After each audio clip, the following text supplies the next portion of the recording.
પતિવ્રતાની ભક્તિ પાવરફુલ એનો ભાગ આજે આવ્યા પડે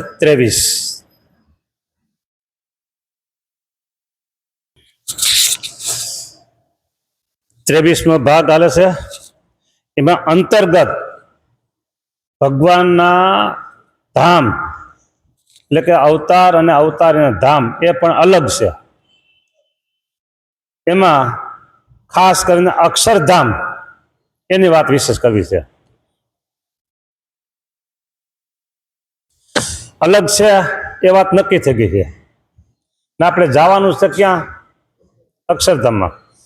તો હવે જ્યાં જવું હોય તમે તમારા દીકરીઓના સગપણ કરો તો તમને એમ થાય કે દીકરીને આખી જિંદગી જ્યાં કાઢવાની છે એ આપણે જોઈ આવી ખરા કુટુંબ કેવું છે તપાસ કરો ને બધું, કારણ દીકરીને આખી જિંદગી ત્યાં કાઢવાની છે.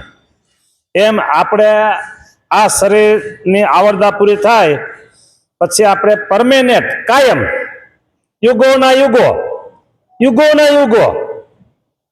જ્યાં સૂરજ નથી ચંદ્ર નથી તો વરસ હોય.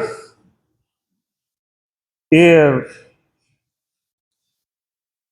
વન વિચરણની કથા છે ને એમાં આવે છે વાત કે સૂરજને ઉગવાથી માપ નીકળે છે દિવસ અને રાત્રિ, વરસ, મહિના અને વરસ.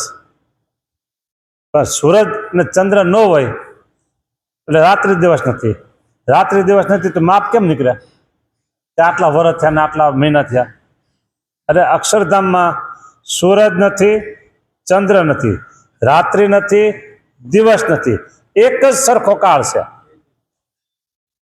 હવે અહીંયા આપણે જવું છે તે કેવું છે તો હવે જાણવું પડે ને. હા,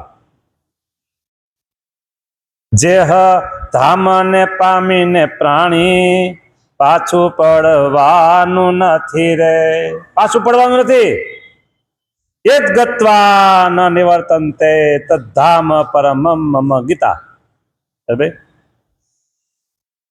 જે સર્વે પર છે સુખની ખાણી કેવું કહીએ તેને કથી રે.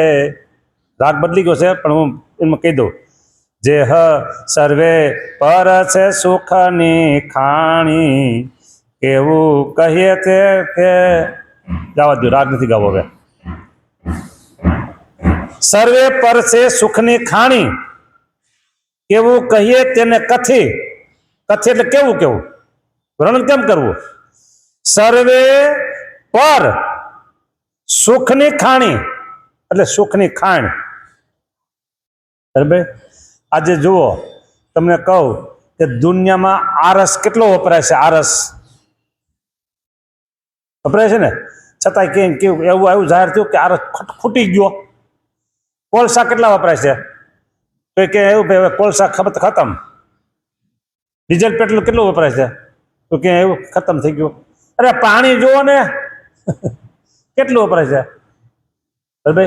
એ આ બધી ખાયણું છે. પાણીની ડીઝલ પેટ્રોલની ખાયણ ન કહેવાય પણ એને કુવા કહેવાય. આ સોનાની ખાણ હોય, આરસની ખાણ હોય, પથ્થરની ખાણ હોય. એમાં સુખની ખાણ કઈ સર્વે પર ભગવાનની મૂર્તિ એનું જે સુખ અક્ષરધામમાં એ સૌથી પર છે. અનંત મુક્ત જ્યાં આનંદે ભર્યા રહેશે પ્રભુજીની પાસ રે. અનંત મુક્ત આનંદે ભર્યા.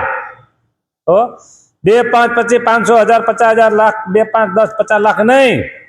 અનંત મુક્ત આનંદે ભર્યા અને રહેશે પ્રભુજીની પાસ રે. જે આનંદ મુક્ત અને આનંદમાં ભેગા છે એના ભેગું આપણે રહેવાનું છે. સુખ જ્યાં સુખ ના દરિયા ત્યાં વસી રહ્યા વાસ રે. સુખ જ્યાં સુખ ના દરિયા ત્યાં વસી રહ્યા વાસ રે. બોલો, દરિયા એક દરિયો નહીં. આ પૃથ્વી પર જઈને એમ કે 999 નદીઓ છે ને 7 સમુદ્ર છે. હવે જોયા હોય ને ખબર હોય આવું કે છે લોકો, બરાબર. 7 સમુદ્ર. તો અહીંયા તેમ કીધું કે સુખ સુખ જ્યાં સુખના દરિયા, 1 2 7 15 નહીં, સુખના દરિયા ત્યાં વસી રહ્યા વાસ રે. આગળ આપણે આવી ગયું હતું ઓલી કથામાં, અક્ષરધામ અનંત અને અપાર છે.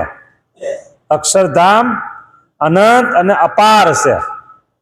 બોલો, એની સીમા નથી કે અક્ષરધામ આવડું જ છે, બરાબર. જો રાજકોટ જિલ્લો, એની હદ હોય કે ન હોય કે ભાઈ અહીં રાજકોટ જિલ્લો, અહીંથી પછી અહીંથી સુરેન્દ્રનગર, અહીંથી જુનાગઢ, અહીંથી જામનગર હોય ને, પછી ગુજરાત રાજ્ય, અહીંથી આ ગુજરાત રાજ્ય હદ અહીં પૂરી થાય, અહીંયા આવી પછી રાજસ્થાન આવ્યું, મહારાષ્ટ્ર આવ્યું, બરાબર. પછી આ ભારતની હદ એ નક્કી છે કે આમ જાવ તો પાકિસ્તાન વાળા આવ્યા, આમ જાવ તો નેપાળ વાળા, આમ જાય તો ચીના વાળા આવ્યા. હદ નક્કી થઈ ગઈ ને.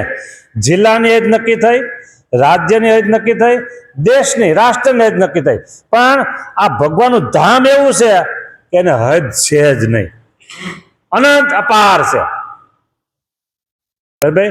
એ અનંત અને અપાર એ આપણે કાલે 12મા વચનામૃતના છેલ્લા પ્રશ્નમાં બધું જોયું હતું, ભગવાનનું ધામનું. એટલે એમ કે છે સુખ સુખ જ્યાં સુખના દરિયા ત્યાં વસી રહ્યા વાસ રે.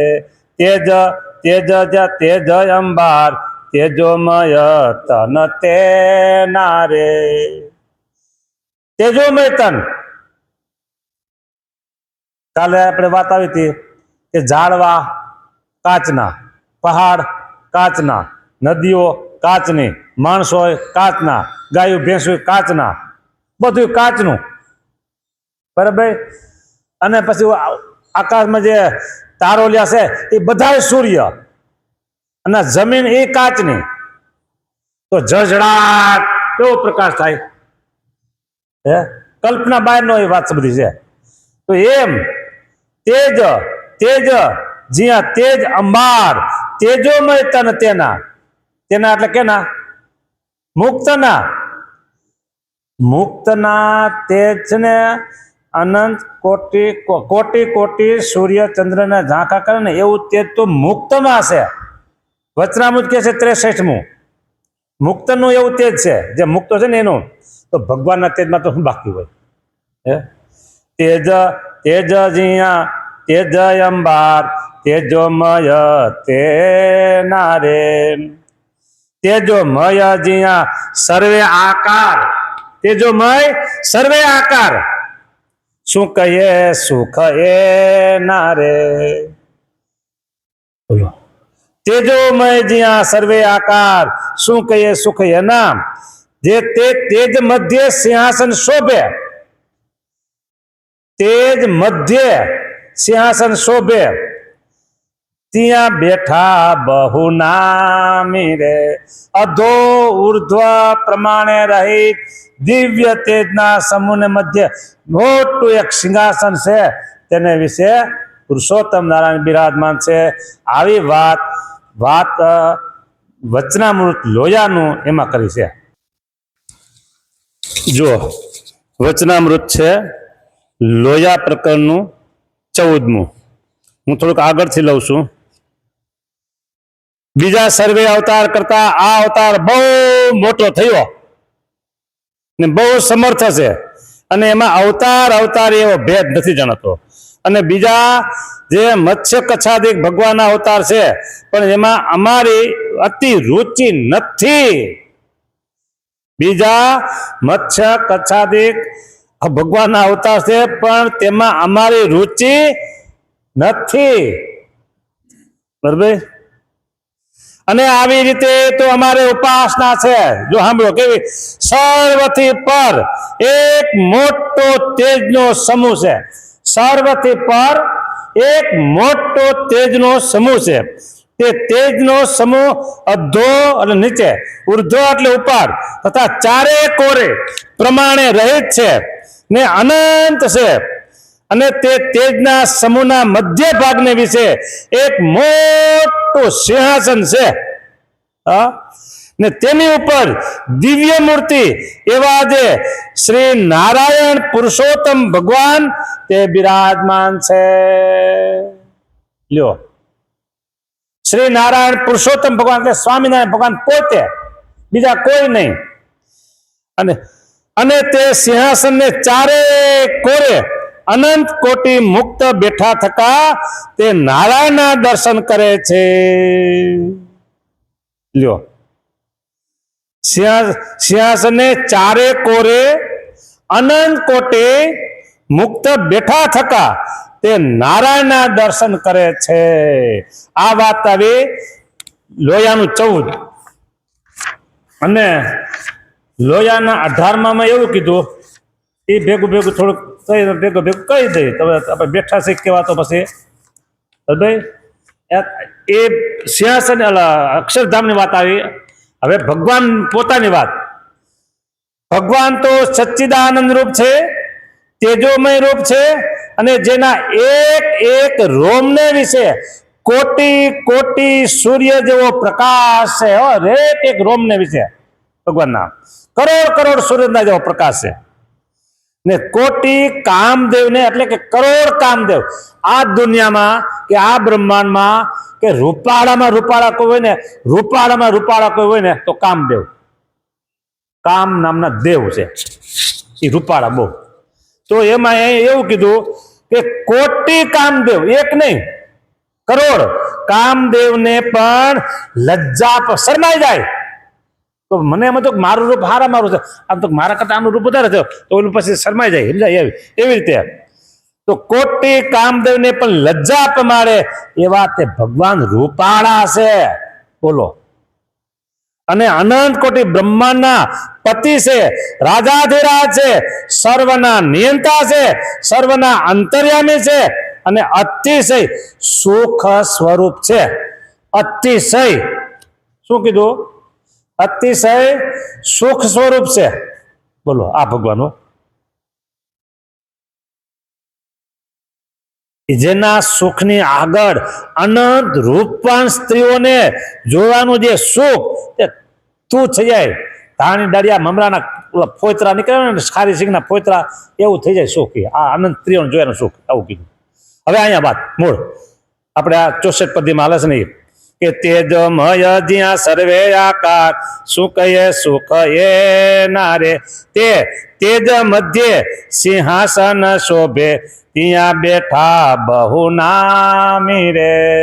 તેજ ને મધ્યે સિંહાસન છે ને, સિંહાસનમાં પુરુષોત્તમ નારાયણ બિરાજમાન છે. નિષ્કુળાનંદ કહે મન લોભે પૂર્ણ પુરુષોત્તમ પામી રે. આમાં મન લોભાઈ ગયું છે, પૂર્ણ પુરુષોત્તમ પામી એવા ધામની આગળ બીજા જે શ્રી ગણતીમાં ગણાય, માં પ્રલય કાળમાં અગ્નિમાં બીજા બધા હોમાઈ જાય, પ્રકૃતિ પુરુષ પ્રલયમાં આવે, ભાવ બ્રહ્મા, આ બધા બરોબર. એટલે આમાં જે છે ને એ બધા છેલ્લા કાળ આવે ને તો ચોથો પ્રલયમાં બધા પૂરું થઈ જશે. ના અક્ષરધામ એ જ પણ મહાપ્રલયમાં પણ એને કાંઈ થતું નથી. આવું જે દિવ્ય અક્ષરધામ આપણે હાલે છે વાત પતિવ્રતાની પાવરફુલ પતિવ્રતાની ભક્તિ, એમાં અંતર્ગત આ વાત આવી. ધામ બીજા અવતારોના ધામ અને અક્ષરધામ બે જુદા છે. એમાં જે અક્ષરધામ એને આપણે પામવાનું છે, અક્ષરધામમાં આપણે રહેવાનું છે, તો એ ધામ કેવું છે એ વાત આજની કથામાં થઈ. સ્વામિનારાયણ ભગવાનની જય.